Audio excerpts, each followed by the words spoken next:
կառույցներ միասին կոնսոլիդացված այս գաղափարի շուրջ գնան ընտրություններ հաղթելու։ Վստահեցնում այդ հնարավոր է։ Եվ այդ ժամանակ մարդիկ կգան եւ կկանոնեն։ Շնորհակալություն։ Շնորհակալություն, պարոն Բոզոյան, միասին քննարկենք ընդհանուր հանրային տրամադրությունները։ Ես հասկանում եմ, որ հանրային տրամադրությունները ճիշտ գնահատելու համար լուրջ սոցիոլոգիա է պետք եւ մի շարք այլ գիտություններ, որոնք որ կկարողանան ճիշտ գնահատել հանրային տրամադրությունները, բայց պետք է խնդրեմ ձեզ վերլուծել ինչպիսին է այսօր իրավիճակը եւ ինչ ակնկալել 6 ամիս հետո։ Շատ լավ հարց եք տալիս, հանգամանքների բերումով ստացվեց այնպես, որ ես ինքս ընդգրկված եմ եղել մի խմբի, որը վերջին 3 տարիների ընթացքում շատ անընդհատ ուսումնասիրել է այդ հանրային, այսպես ասած, ուսումնասիրությունով զբաղվել հանրային քննարկումների վերաբերյալ։ Ու հաշվի առնելով նաև տեղական ընտրությունների հետ կապված։ Եվ մեր բոլորիս մոտ մի հարցադրում կա։ Եթե այսպիսի վատ վիճակի մեջ է գտնվում Հայաստանը, ապա ինչպես է ստացվել, որ այս մարդը կարողացել է 7 տարի պահպանել իշխանությունը։ Այդ հարցադրումը բոլորի մոտ կա։ Մարդիկ մտածում են, որ միգուցե այդտեղ երկու պատճառ կարող լինել, կամ մեր ժողովրդի մեծ մասը չգիտակցում, թե ինչ վիճակի մեջ է, կամ գիտակցում է, բայց քաղաքական ուժերը չեն կարողանում կապիտալիզացնել ժողովրդի մեծ մասի այդ ցանկությունը։ Եվ հարց առաջանում ինչպես անել, որ փոխել այս իրավիճակը, որովհետև Վահեն շատ կենտրոնական ձևակերպում դրեց, թե գալիք ընտրությունների ժամանակ հարցադրումը հետևյալ լինելու, մենք պետք է ապրենք, թե չապրենք։ Սա շատ կենտրոնական խնդիր է։ Ես փորձեմ քաղաքական փաթեթավորում տամ այդ ձևակերպմանը։ Հայաստանում գլխավոր խնդիրը դրված է հետևյալը։ Այն խաղաղությունը, որ պետք է հաստատվի տարածաշրջանում, ունենալու է երաշխավորներ անվտանգային, թե չի ունենալու։ Այդ հարցադրումը առաջին հայացքից թվում է, թե լուրջ հարցադրում է, բայց իրականում եթե մենք լուրջ վերլուծենք, ապա այդ հարցադրումը շատ ծիծաղելի հարցադրում է, որովհետև խաղաղություն առանց երաշխիքների չի լինում ընդհանրապես։ Բոլորս էլ հասկանում ենք, բայց առաջացել է մի իրավիճակ, որ այսօրվա իշխանությանը օբյեկտիվորեն իրենց շահերի պատճառով շահավետ չէ, որ լինեն այդպիսի երաշխավորներ, որովհետև այն երաշխավորները, որ կարող են լինել, իրեն շահավետ չէ, իսկ այն կենտրոնում, որ իրենք փորձում են ման գալ գտնել այդպիսի երաշխավորներ, այդ երկրները չեն կարող այդ երաշխիքը տալ։ Եվ առաջացել է այդ մեծ խզումը, որից խիստ նյարդայնացած է իշխանությունը, եւ շատ լավ հասկանում է, որ հանրության մեծ մասը ինտուիտիվ հասկանում է դա եւ ինքը շատ վախեցած է գալիք ընտրություններից։ Տեսեք, ես մի քանի գործոն ասեմ, որ դուք պատկերացնեք։ Մեր ուսումնասիրությունները հանրային կարծիքի ցույց են տալիս, որ իշխանությունը ունի կայուն մոտարապես 10-ից 15%, հա, մոտարապես այդքան։ Բայց նաեւ պետք է նշել, որ մոտարապես այդքան էլ 10-ից 15% մարդիկ են, որոնք իմպերատիվ մերժում են իրենց, ընդգծված շատ ակտիվ են մերժում իրենց, մնացած մոտարապես 70%-ը բավականին пассив դիրքորոշման մեջ են, ինչու։ Ոչ թե իրանք пассив են որպես մարդ, այլ պարզապես այդ մարդիկ ուզում են գտնեն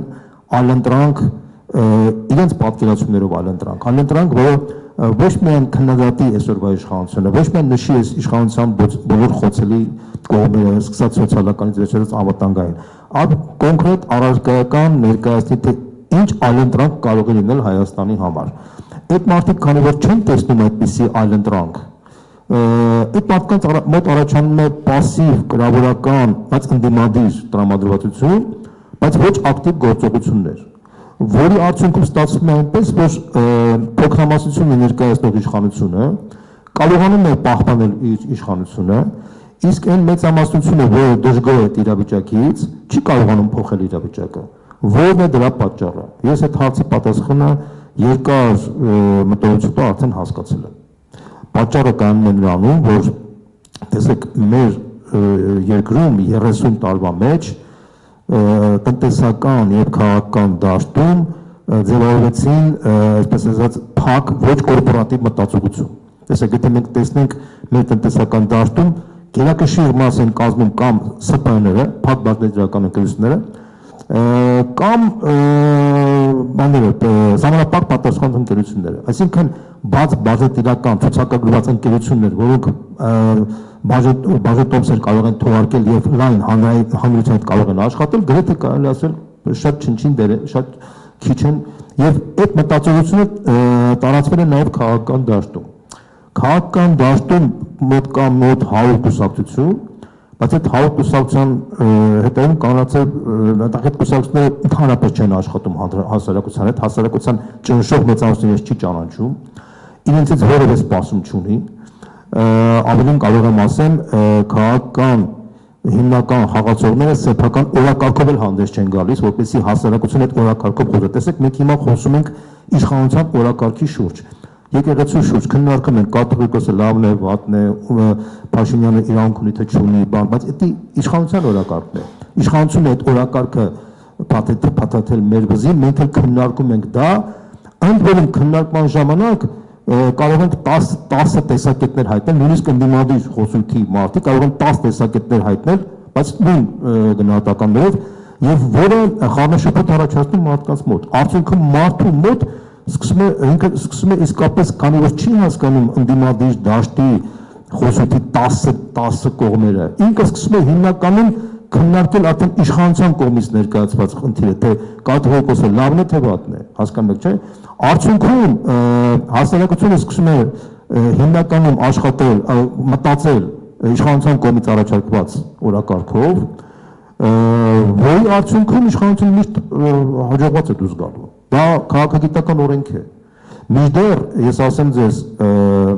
նույն քաղաքագիտական օրենքներից են նաև այն, որ նույնիսկ եթե այսօրվա իշխանությունը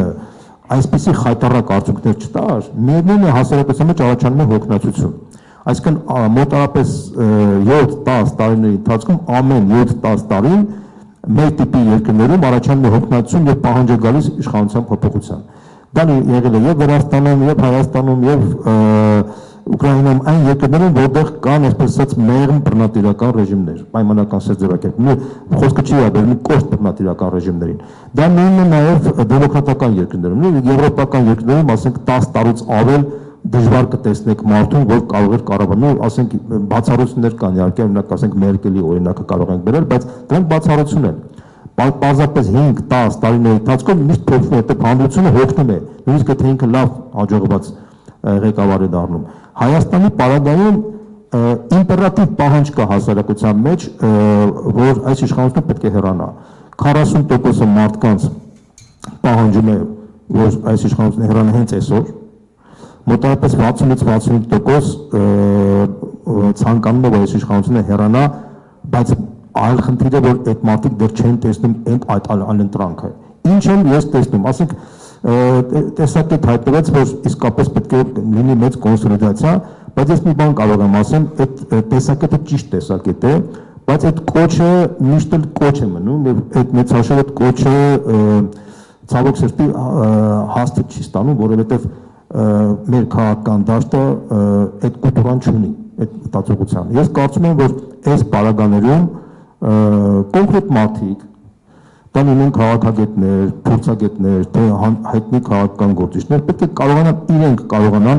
այդ կորպորատիվ կուլտուրան իրենց վերցնելով, իրենք փորձեն տանեն կոնսոլիդացիոն process, այսինքն տանեն հետևյալ տարբերակով, ոչ թե ասեն, որ սրանք հանեն խաղից դուրս, սրանք խաղից թողնեցին, սրանք հանեն խաղից դուրս, այլ փորձեն բոլորի հետ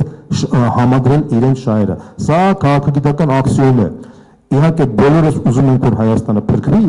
բայց բոլորը իրենց մտքում իրենք տեսնում են պոտենցիալ Նապոլեոններ եւ ուզում են, որ իրենք փրկեն Հայաստանը։ Դա հասկանալի է եւ դա տրամաբանական է, ցավոք սրտի մենք չենք կարող անտեսել այդ փաստը։ Մենք պետք է կարողանանք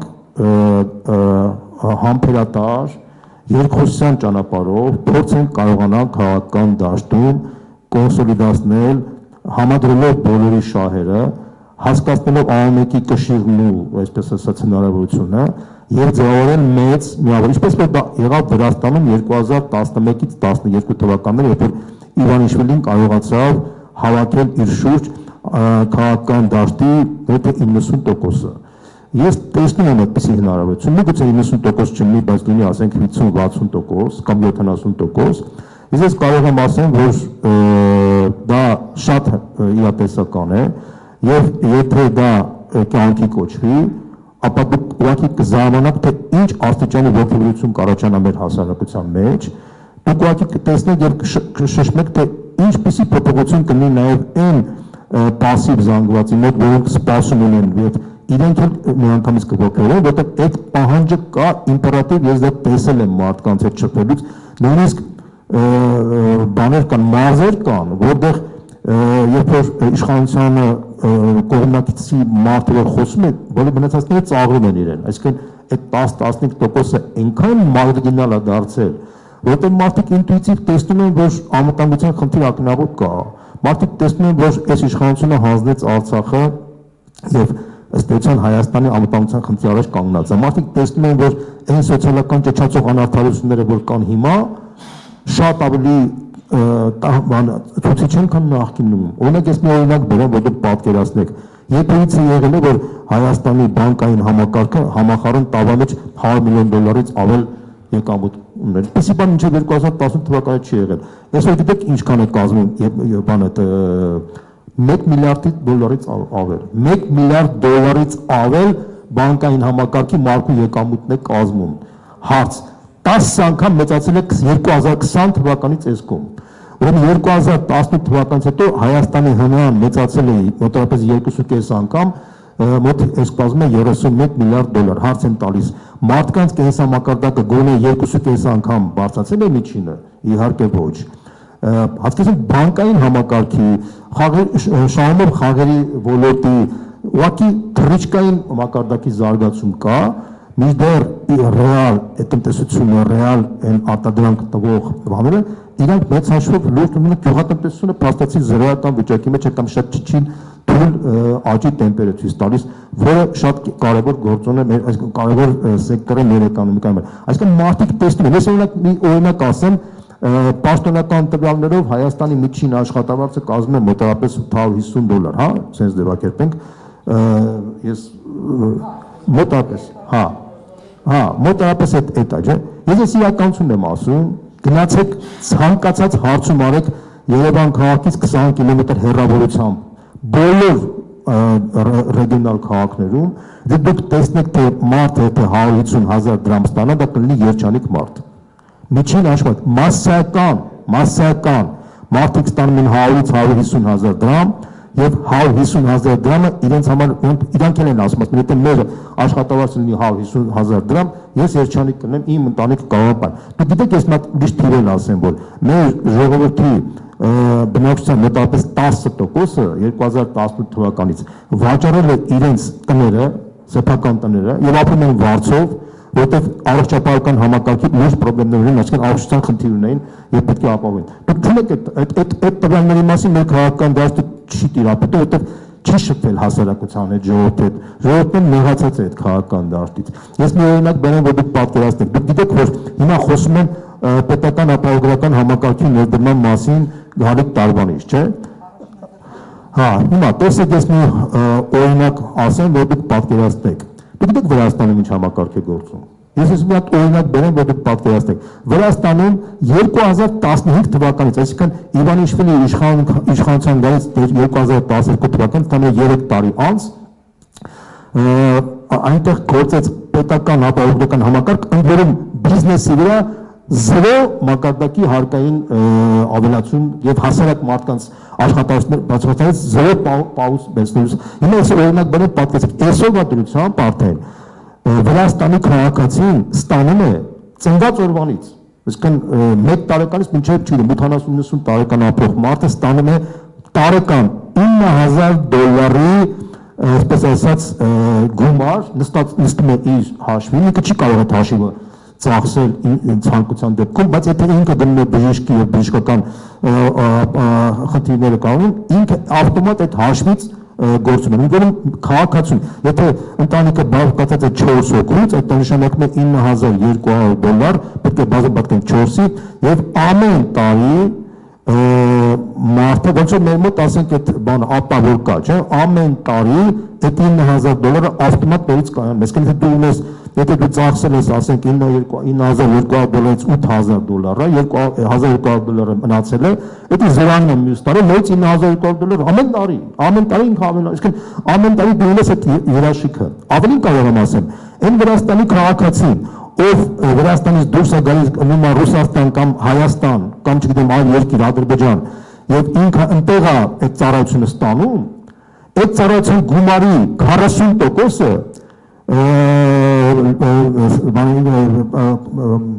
այսպես ասած ծածկվում է այդ իր այդ ֆոնդից, որ կա ինքը $9,200 40%, հասկանալի պատճառով, եթե Վրաստանն էր 100% կծա, այսինքն եթե մարդը օրինակ պետք է օպերացիա անի $2,000 Վրաստանում 100% $9,200-ից է գալիս, եթե այդ $2,000 պետք է մուծեր ինքը Հայաստանում, $2,000 մուծում է Հայաստանում, հետո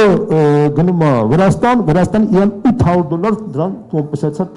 $800 հանում են այդ բանը, այսինքն ինքը $800 դից շահում է։ Սա կոչվում է անցումային երկրի կիսով չափ սոցիալական պետություն, այսինքն մեր հարևան երկիրն է։ Ես չեմ ասում Ֆրանսիայի կամ Իտալիայի կամ չգիտեմ Իսպանիայի մասին, որտեղ շատ ավելի բարձր մակարդակի սոցիալական ապահովություն կա, կամ տրանսպորտի ոլորտը։ Տրանսպորտի ոլորտը մենք ուսումնասիրություն ենք արել, ուղիղ 2 անգամ ավելի էժան է տրանսպորտային բաները, տոպսի արժեքը քան Հայաստանը, ուղիղ 2 անգամ։ Չես ասում, որ պատկերացնեք, այսինքն այնտեղ եթե օրինակ մեր մոտ դուք գիտեք, որ տրանսպորտի աբոնեմենտը մի տարվա աբոնեմենտը արժի 88-ից 90,000 դրամ, ու կախված թե ոնց է բանանում, այնտեղ արժի $100, այսինքն 37,500 դրամ, ես ավելի ստույգ ասեմ, 37,500 դրամ, այնտեղ արժի մեր մոտ արժի 88,000 դրամ, այսինքն ես տեղատեն ավելի շատ, մնացած 6 ամսվա, 3 ամսվա, սա ընդ որում տրանսպորտի ծախսերը Թբիլիսի քաղաքի մոտարապես 2 անգամ ավելի շատ են, քան Հայաստանում։ Ինչի, որտեղ Թբիլիսի քաղաքը Երևան քաղաքից իր ծավալներով մեծ է մոտարապես 3 անգամ։ Մոտ 3 անգամ ինքը իր մասշտաբով, ծավալներով մեծ է եւ իրենց մոտ վարելիքը օգտագործում են մոտարապես, մի չեմ ասում կոնկրետ 3 անգամ կլինի, բայց առնվազն 2-ից 3 անգամ ավելի շատ է լինում, քան Երևանում։ Մենք ուսումնասիրել ենք օրինակ ինքնարժեքը Երևանի, տրանսպորտի դա գալիս է մոտարապես 60-ից 70 դրամի կարգի, որոնք հիմա ծախսում են։ Ես օրինակ ինչի եմ բերում։ Օրինակը բերում եմ այս իշխանության, այլասերվածության, լկտիության, ուղղակի չափերը, ուղղակի անսահման բնույթ են կրում։ Եվ ժողովուրդը մեղք վիճակի մեջ է, որովհետև ցավոք սրտի ասում ժողովուրդը դա զգում է, ինտուիտիվ տեսնում է, համատարած դժգոհություն կա, համատարած։ Եվ պարզապես մարդիկ չեն կարողանում իրենց դժգոհությունը, այսպես ասած, ներկայացնել, որովհետև այդ դժգոհության քաղաքական դաշտում այդ դժգոհության կապիտալիզացնող ուժեր չկան։ Մի շարք պատճառ, ասացի թե ինչ պատճառով։ Նախ իրենք լուրջ մակարդակով չեն ուսումնասիրում հանրային կարծիքը, չեն աշխատում ժողովրդի հետ։ Հիմնականում աշխատում են ընտրություններից ընտրություն, որպեսզի ինչ-որ քվեր ստանան եւ մարդիկ դա ինտուիտիվ տեսնելով վիրավորվում են, հասկանում, որ այդ մարդիկ լուրջ չեն եւ դրա համար այդ մարդիկ լուրջ հեղինակություն չեն կարող ստանալ, բայց նույնիսկ են կրկնում մարդկանց մոտ պահանջ կա մեկ միասնական մեծ կոնսոլիդացիայի եւ այդ կոնսոլիդացիան իմ կարծիքով կոչելով հնարավոր չի, սա տեխնոլոգիայի խնդիր է, պետք է իսկապես այն մարդիկ, որոնք ունակ են դա անել, եթե իրենք կան դեսերացիան կարողանան անել, իսկ այդ փորձագետները կարողանան իրենց օգնել, ես 100%-ով համոզված եմ, 100%, որ Հայաստանում իսկապես հնարավոր կլինի փոխել իրավիճակը, փոխել այս խայտարակ իշխանությունը, իսկապես ձևավորել այնպիսի նորմալ երկիր, որը ըստ էության ոչ թե բանկերը 10 անգամ ավելի շատ եկամուտ կստանան, միջին մակարդակի մեր քաղաքացիները իրենց որակը կբարձրացնեն, սոցիալական արդարության գոնե մինիմալ զգացողությունը արդեն կվերականգնվի, չեմ ասի, որ կոռուպցիան ընդհանրապես կվերականգնվի, բայց կոռուպցիայի մասին ասեմ, Transparency International-ի գնահատականներով ամեն տարի Վրաստանում կոռուպցիայի գործակիցը 20%-ով ավելի բարդ վիճակի մեջ է, քան Հայաստանում։ Սա էլ ինչի մասն է, որ համակարգային կոռուպցիա կա, եղել է Հայաստանում, նախկինում էլ մնացել է նույնը կա այսօր համակարգային, բայց նույնիսկ այս տնկարված եւ ռեկլամացված իբրտե դեմոկրատիայի բաստիոնի պայմաններում հարևան Վրաստանից մենք 20%-ով ավելի զիջում ենք նույնիսկ այդ հարցում։ Սա է խնդիրը։ Շնորհակալություն, պարոն Հովհաննիսյան, ուզում եք արձագանքել։ Չի ուզում, բայց չգիտես ինչ ինձ իրավունք վերապահեցի էլի, այդպես մի հատ միտք ասելու։ Ես շատ ուշադիր լսում էի բոլոր մեր գործընկերներին։ Մի հատ թակարդ կա մեր խոսքը մեզ զգացում, մեզ թվում է, որ ես սկզբում դրա մասին խոսեցի, որ հաջողության նախապայմաններից մեկը ընդդիմություն գաղափարի արագ փոխելն է։ Ընդդիմությունը այն ծավալն է, որը չի համակերպվում այս իրականության հետ, եւ ընդդիմությունը շատ լայն եւ լավ հասկացություն է։ Մեզ մոտ մի հատ այս թակարդ կա, մենք պատկերացնում ենք, որ ընդդիմությունը ինչ որ միտեղ մի սրահում նստած ինչ որ ուժեր են, 1-2 կուսակցություն, այ իրանք լավ չեն աշխատում կամ այս չեն անում, այդ հին նարատիվը, որը վերջացել է։ Եվ ինչքան շուտ մենք դա վերջացնենք, շատ կարևոր է։ Այստեղ նստած են մարդիկ, որոնք ներկայացնում են տարբեր նոր ձևավորված ուժեր, նոր ձևավորող եւ կան 10 անգամ ավելի շատ մարդիկ, որոնք որևէ ուժ չեն ներկայացնում, բայց որպես քաղաքացի այնքան գրագետ ու այնքան պարկեշտ են պահել վերջի 4-5 տարին, 6 տարին եւ ես ուզում եմ ասել, որ ընդդիմությունը իրենք են, մենք ենք։ Հա, եթե մի հատ շարժում լիներ, որ կարելի է ասել ընդդիմությունը ես եմ, նայա կողքինս է, մյուսն է, մենք ենք, մենք ովքեր ուզում ենք այս երկրում ապրենք ու բան փոխենք։ Երբ որ ես միտեղ էի, մի հատ հետաքրքիր քննարկում էր, ասում էին, լավ, երբ որ քաղաքացին լսում է, որ իր եւ իր ընտանիքը ամեն օր շնչում է քաղցկեղածին օդ եւ չի ընդվզում, բայց այդ մարդուց ինչ պահանջես։ Ես մի հատ հարց տամ, իսկ որ քաղաքական միավոր այդ թեման վերցրեց, սարքեց խնդիր, մարդուն բացատրեց ինչ է նշանակում ամեն օր լսել օդի թույլատելի շեմը մի քանի անգամ գերազանցող օդ շնչել, ով մտավ քաղաքացու հետ խոսակցության, ով հանեց վիճակագրություն նայեց եւ այլ, այդ չեն անում։ Մեզ մոտ թվում է, թե ընդդիմադիր գործունեությունը այնա, որ կանգնես ասես, այս իշխանությունը լավը չի, դավաճանա, թուրքա, չգիտեմ ինչ, եւ իդեպ դա հիմ պատմություն է։ Առաջ էլ է տենց եղել։ Շատ 90-ից տենց է, 91 թվականից տենց է եղել։ Ես իսկապես առաջարկում այս պատմական փուլում, քանի որ մենք բոլորս ընդունեցինք, որ սա Հայաստանում ապրելու մասին ընտրություն է, փոխենք ընդհանրապես 100 տարվա համար փոխենք ընդդիմության հասկացության որակը։ Ընդդիմությունը այնը, որ սպասարկում է օրակարգը, այն օրակարգը, որ մարդկանց հուզում է։ Հիմա մենք 6 հոգի ստեղ նստած խոսում էինք այն օրակարգից, որոնք մարդկանց հուզում են տարբեր սոցիալական խմբերի։ Շատ շնորհակալություն մեր գործընկերներին, որտեղ առանց իրանց մեր խոսքը տեղ չի հասնի։ Իրանք դուք անում եք իսկապես անկեղծ եմ ասում, մի խումբ լրատվամիջոցներ կան, անում եք բարձր պրոֆեսիոնալ, շատ կարևոր աշխատանք։ Հիմա մենք իրար հետ ձեռ-ձեռի տված պիտի էս անենք։ Ինձ համար թիվ 1 խնդիրը տեխնոլոգիական, որ այն մարդիկ, ովքեր պահել են իրենց պարկեշտ, իսկ իրենք մի քանի տասնյակ են, մի քանի հարյուրներ հանրային կյանքում, հանկարծ չասեն մենք հեռու ենք մնում էլեկտորալ պրոցեսներից, մենք չխառնվենք, մեզ չի հետաքրում քաղաքականություն եւ այլն։ Էսա քաղաքականության մասին չի էս ընտրությունը։ Սա իսկապես Հայաստանում ապրելու մասին ընտրություն է, ես այդ գրագի պարկեշտ մարդկանց ներառյալ էս 5-ս 6-ս մենք իսկապես պիտի ասենք մենք ակտիվ մասնակցություն պիտի ունենանք։ Ընտրությունը այն չի, որ ընդդիմությունը այն չի, որ ինքը իրեն հրճակել է կամ ինչ որ իրավիճակի բերումով տենց է ստացվել, չէ։ Ընդդիմությունը այն հասարակ մարդիկ են, որոնք նայերի ասած ոչ դուրսը տուն են առել, որ փախնեն առաջին իսկ վտանգի դեպքում, ոչ ովքեր ուզում են իր երեխու հետ, իր ընտանիքի հետ ապրել այս երկրում, որին այս երկրի հետ կապում է ինչ-որ բան։ Այս ընտրությունը այս երկրի մասին է լինելու։ Ես իսկապես շատ հետաքրքիր էր այս քննարկումը, շատ հետաքրքիր։ Եվ ես կուզեմ ենք հետևություն անենք բոլորս եւ որպես ռետրանսլյատորներ մեր միջավայրերում այս միտքը փորձենք տեղ հասցնել։ Շնորհակալություն, ամփոփիչ խոսքի համար խնդրեմ այսպես վերջից սկսենք։ Ես կուզենամ ամփոփման մեջ նաև անդրադառնալ կարճ հետևյալ հարցին։ Այս հանրային տրամադրությունները 2026-ին ինչի կարող են բերել։ Շնորհակալություն, ես նույնպես համաձայն եմ պարոն Հովհաննիսյանի հետ, շատ կարևոր ու շատ լավ արդյունավետ քննարկումներ, շնորհակալություն կազմակերպելու համար եւ ձևաչափ պահպանելով եւ չպահպանելով կարելի է անընդհատ անել, անընդհատ երկխոսության գնալ հասարակության հետ։ 2020 մի դիտարկում ընդամենը պարոն Բոզոյանին հայտարարությունների մակարդակում կոնսոլիդացիան գոնե այդ թվում այստեղ ներկա գտնվող անձանց եւ իրենց ներկայացած կառույցների մեջ հայտարարության մակարդակում չի գործնական ու կիրառական քայլերի ենք անցել շատ շուտվանից եւ փորձում ենք գտնել այդ բանաձևը, որով հնարավոր լինի իրական կոնսոլիդացիան ապահովել։ Իր ուրախություն բոլորիս եմ սա ասում, որ վաղուց արդեն հայտարարությունները անցյալում են, արդեն գործնական փուլ մտած է ամեն ինչ։ 2026 թվականին նորից եմ կրկնում հասարակության կողմնորոշումը կախված է մեզանից։ Շատ ճիշտ նկատեց պարոն Հովհաննիսյան, եւս մեկ անգամ պետք է ասեմ, մենք շարունակում ենք ասել այո, մասնակցելու ենք, այո, մենք չենք կարող հեռու մնալ ընդրական process-ներից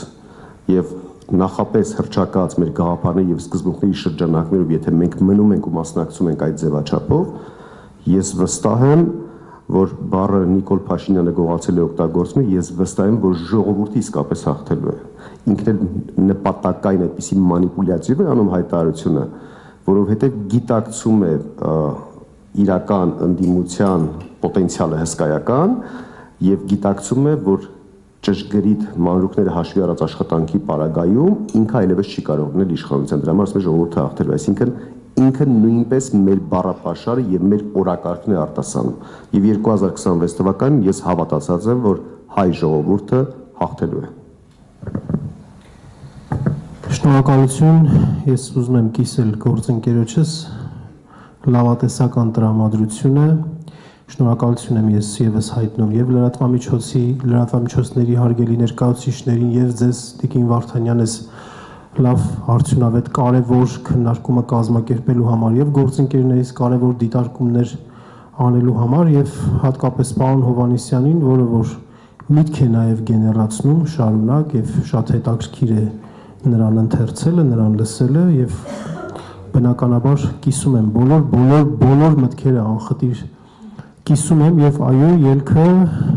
եւ ինչպես եւ պարոն Բոզոյանն էլ արտահայտվեց այդ համախմբման միավորման մեջ է կոնֆլիկտի տեսության, խաղերի տեսության մեջ մի այդպիսի բան կա, ալեգորիա կա,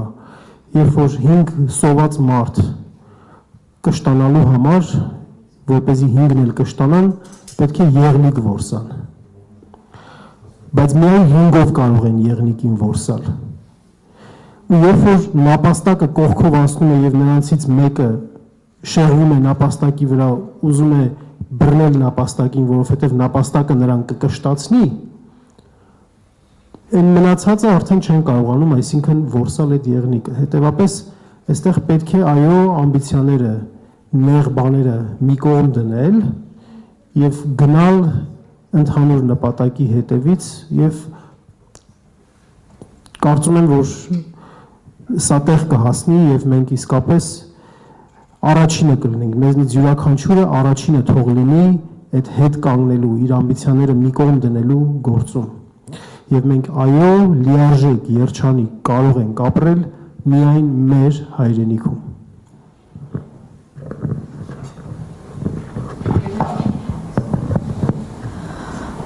Իրավական տեսանկյունից իհարկե ձեր հարցադրմանը պատասխանելը բարդ կլինի, պարզապես մեր այն հասարակությանը, որը իներտ է եւ առաջիկա ընտրություններում պատրաստում է նստել տանը, այն գիտակցության, որ միևնույն է դե ոչինչ չի փոխվելու, հազիվ թե որևէ բան փոխվի, ոչ։ Մենք յուրաքանչյուրս պետք է մեր խղճի հանուն մեր հայրենիքի, մեր պետության, մեր պետականության, մեր ազգապահպանման համար գնանք եւ կատարենք մեր գիտակցված ընտրությունը ամենակարևորը եւ ոչ թե էմոցիոնալը։ Ես կարծում եմ, որ գլխավոր խնդիրը պետք է լինի այն, որ առաջինը մենք պետք է մեր հասարակությանը բացատրենք, որ սա շարքային քաղաքական ընտրություն չի լինելու, սա լինելու է Հայաստանի պետականության լինելու կամ չլինելու ընտրություն, որովհետև դրանով է պայմանավորված լինելու, թե ինչ տարածաշրջանում ինչ խաղաղային բանաձև է լինելու, խաղաղության բանաձև, եւ պետք է մարդիկ հասկանան, որ այս իշխանության առաջարկած բանաձևում Հայաստանը անվերջորեն զիջելու է եւ վերջնահարցունքում մենք կարող ենք ունենալ այն ճակատագիրը, ինչ որ ունեցավ Արցախը։ Սա շատ պարզ, շատ կենտրոնական խնդիր է, սա կենսական խնդիր է, որը պետք է մենք բացատրենք մարդկանց, բայց բացի բացատրելուց մենք պետք է մարդկանց ապացուցենք եւ ցույց տանք, որ հնարավոր է ձևավորել իսկապես քաղաքական դաշտում նոր ուժային կենտրոն, իսկ այդ նոր ուժային կենտրոնի ձևավորման համար շատ կարևոր է, որ հենց այսպիսի քննարկումները անցկացվեն, մարդկանց հետ, քաղաքական շրջանակների հետ երկխոսության ակտիվ աշխատանքի արդյունքում հնարավոր լինի այդ կորպորատիվ մտածողությունը մտցնել մարդկանց մեջ, դա լինի քաղաքական կուսակցություններ, դա լինի հանրային գործիչներ, կամ լինի լրագրողներ, չգիտեմ, քաղաքագետներ, կապ չունի։ Եվ ես համոզված եմ, որ եթե մեզ դա հնարավոր լինի դա կյանքի կոչել, անխուսափելի կլինի մեր հաղթանակը, որտեղ սա ոչ թե քաղաքական հաղթանակ է, դա մեր գոյության հաղթանակն է, որտեղ ժողովուրդը ինչպես բնության մեջ կենթանական աշխարհում ամեն մի կենթանի ուզում է ապրել, այսպես է ժողովուրդը ուզում է ապրել, իսկ իր ապրելու համար կենսական անհրաժեշտ է, որ այս իրավիճակը փոխվի։ Շնորհակալություն, հարգելի բանախոսներ, շնորհակալություն ձեր շատ հետաքրքիր եւ կարեւոր վերլուծությունների ու գնահատականների համար։ Լրատվամիջոցների մեր հարգելի գործընկերներին եմ ուզում շնորհակալություն հայտնել, որովհետեւ ձեր